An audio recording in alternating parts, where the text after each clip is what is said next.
Est-ce qu'on peut perdre le salut? Déjà, il faut comprendre le salut. Le salut, ce n'est pas le fait de vouloir aller au ciel. Ok.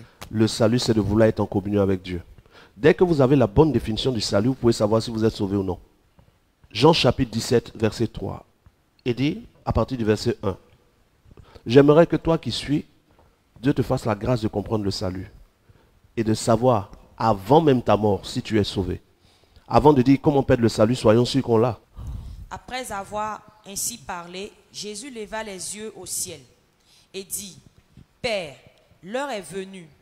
Glorifie ton Fils, afin que ton Fils te glorifie. Selon que, Selon que tu lui as donné pouvoir sur toute chair, afin qu'il donne accorde la vie éternelle à tous ceux que que tu tu lui as. donnés. Or, Or, la vie éternelle, c'est qu'ils te connaissent, toi, le seul vrai Dieu, et celui, et celui que tu as envoyé, Jésus-Christ. La vie éternelle, c'est de connaître Dieu. La vie éternelle, ce n'est pas d'apprendre Dieu. La vie éternelle, ce n'est pas de lire la Bible et de suivre la Bible. Près de 2000 ans après que Jésus ait donné le message, près de 5000 ans après que Moïse ait fait venir la loi, on a aujourd'hui, plus de 5000 ans après Moïse, des hommes et des femmes qui disent être chrétiens, qui ne savent pas entendre la voix de Dieu. Pendant que même Moïse, à qui Dieu donne les tables de la loi, entendait Dieu. Comment Moïse fait pour écrire? Ou comment Moïse fait pour aller sur la montagne pour que Dieu écrive sur les tables de la loi? Il entend Dieu lui dire, monte ici. Ouais. Comment Moïse fait pour ouvrir la mer Rouge? Il entend Dieu lui dire, lève le bâton. Comment Moïse fait pour se situer sans un GPS entre l'Égypte et Canaan? Il est conduit par la nuée et par la flamme de feu.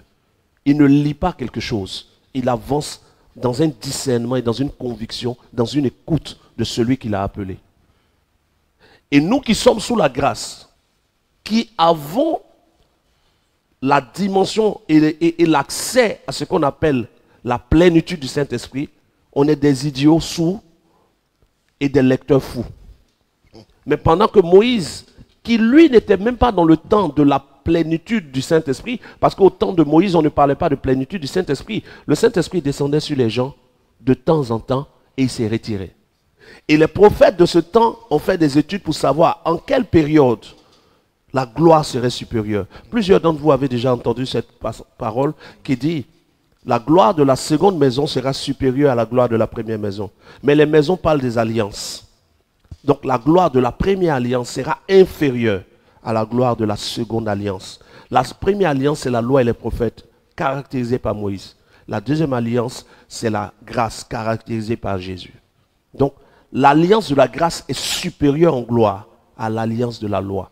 Mais même l'alliance de la loi, selon Hébreux chapitre 9, Moïse qui était le prophète de l'alliance, l'un des prophètes de l'alliance de la première alliance, quand il rentrait dans la présence de Dieu, quand il sortait, son visage était illuminé d'une lumière mystérieuse. Il y avait une gloire qui restait sur son visage. Au point où Moïse mettait un voile pour cacher son visage. Parce qu'il y avait une gloire, une lumière que tout le monde pouvait voir sans qu'il n'y ait un néon, sans qu'il n'y ait l'électricité. Mais il y a une gloire qui émanait de lui d'être rentré dans la présence de Dieu. Et nous qui sommes dans la période où on parle de plénitude du Saint-Esprit, nous n'avons pas de gloire. Parce que le message a été déformé. L'origine, la source et le but du salut ont été déformés. La marche avec le vrai Dieu a été troquée. Et les prophètes que nous sommes ont pour but de ramener le peuple sur ce qui est juste et vrai. Quand vous prenez Jonas, c'est un prophète de l'Ancien Testament ou du Nouveau Testament, Jonas? Ancien Testament. L'Ancien ou le Nouveau? L'ancien. Mais comment Jonas fait pour aller parler à Ninive? Il est transporté. Il entend d'abord. la voix de Dieu. Jonas n'a pas lu Jonas 1, Jonas 2 pour connaître Dieu. Moïse n'a pas lu Genèse, Exode, Lévitique, Nombre, Deutéronome pour connaître Dieu. C'est ce qu'il savait qu'il a écrit. Ce n'est pas ce qu'il a écrit qui lui a appris quelque chose. Nous, aujourd'hui, tout ce que nous l'apprenons comment? Par la lecture. Nous n'entendons rien. Nous sommes des sourds. Et voilà pourquoi quand Jean, cet apôtre de grâce qui reçoit la révélation de l'Apocalypse, est enlevé, il dit qu'il reçoit des lettres pour les 7 églises. Et la 7e lettre concerne notre temps. C'est l'église de Laodicée.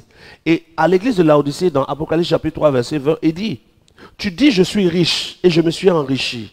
Mais tu ne sais pas que tu es misérable, pauvre, aveugle et nu. Notre génération, ou la génération de Laodicée des derniers temps, est considérée comme aveugle et nu. Or, aveugle, ça veut dire que tu ne sais rien, tu n'as rien compris. Nu, ça veut dire que tu n'as pas revêtu la gloire qui te revenait.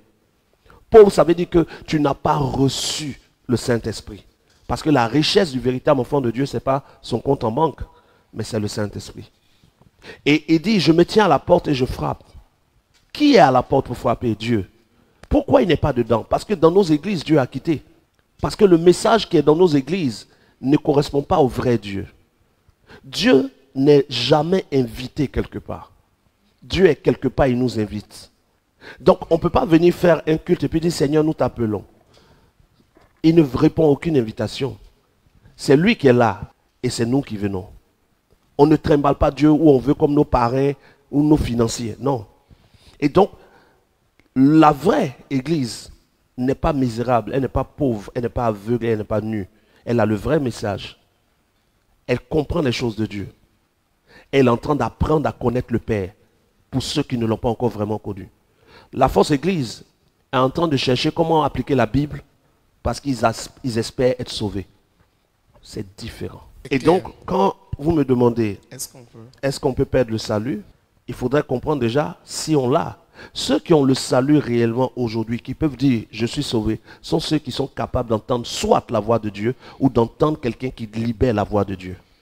Alors ça, c'est une réponse à la question que je viens de recevoir. Comment savoir si j'ai le salut? Quand tu as le salut, ça se manifeste par le premier grain du ciel. Le premier grain que le ciel pose en toi, c'est la soif de plaire à Dieu. Le premier grain du salut. La soif de plaire à Dieu. Tu peux ne pas être parfait, mais tu te bats parce que tu veux plaire à Dieu. Tu soupires après ça. Ce soupir-là n'est possible que quand le Saint-Esprit a commencé à être en contact avec toi. Le deuxième grain que le Saint-Esprit met en toi, dans ta soif de plaire à Dieu, ta soif d'écouter Dieu. Quand tu as le Saint-Esprit qui démontre du salut, tu ne t'ennuies pas quand on t'enseigne. C'est vrai. La majeure partie des personnes qui, quand on prêche d'hommes, n'ont pas le salut. Même s'ils ont le Saint-Esprit. Non, est-ce qu'ils ont le Saint-Esprit? Le Saint-Esprit ne te fait pas dormir quand on annonce les oracles du ciel. Si au moment où tu es dans une atmosphère du ciel, on t'annonce les oracles du ciel, que tu dors, à moins que tu sois quelqu'un qui a eu un travail la nuit, tu as travaillé jusqu'à l'aube et puis tu as forcé. Non, non, non, il n'y a pas d'esprit d'assoupissement ici. Il ne faut pas qu'on mélange le n'importe quoi et le bon truc. Donc, le truc c'est que, à moins que tu sois allé au travail, tu travailles de nuit, tu as fait voilà, physiquement fatigué ce jour-là, le sommeil t'a pris. Ou bien, tu as mal organisé ton emploi du temps et à la veille du culte, tu n'as pas vite dormi et tu as eu sommeil. Mais tu as bien dormi, tu te lèves. Quand on dit, nous allons maintenant parler. Si nous prenons le livre de Jean chapitre 1, tu n'as pas le Saint-Esprit. Wow. Parce que quand il sera venu le Saint-Esprit, il vous annoncera toutes choses. Le Saint-Esprit peut être en toi, en train d'annoncer toutes choses par quelqu'un, et puis toi, il te laisse dormir. Si tu dors, il y a un problème.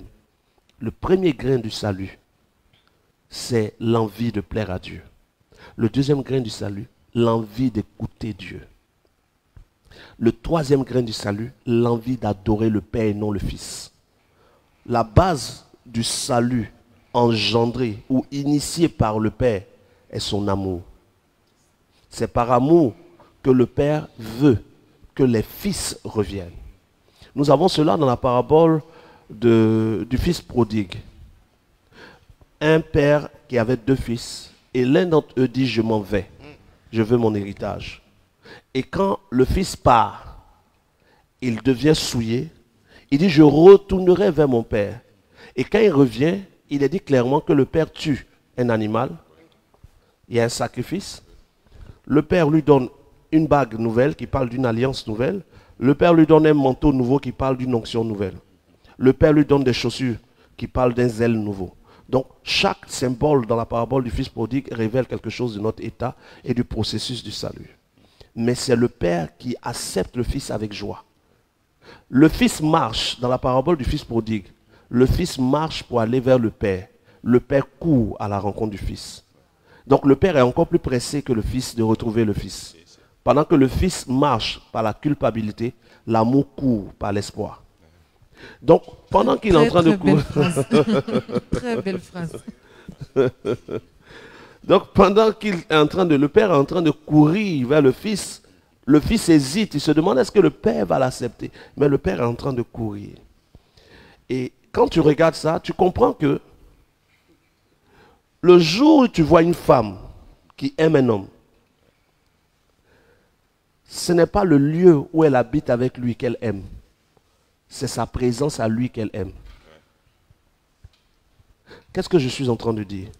Vous pouvez trouver une femme qui habite avec un homme dans une bâtisse en bois. Mais pourquoi est-ce qu'elle est là? Il y a des hommes plus riches qu'elle aurait pu avoir et vivre dans un endroit plus beau. Mais la bâtisse n'est pas la raison de sa présence. La raison de sa présence, c'est son amour. Et de même que Dieu est venu vers nous par amour, Dieu recherche des gens qui ont compris que le salut, c'est d'aller vers Dieu par amour. Et si le salut, c'est d'aller vers Dieu par amour, le ciel n'est pas l'objectif. Parce que même si le ciel n'existe pas, les vrais rachetés veulent être avec Dieu là où il sera. Et du moment où c'est une relation d'amour entre le Père et les fils, on ne parle pas de perdre le vrai salut. Mais on perd le faux salut parce qu'on ne l'avait pas déjà. Donc la question de cet internaute disait, est-ce qu'on peut perdre le salut? On ne perd pas le salut si on a eu le vrai salut.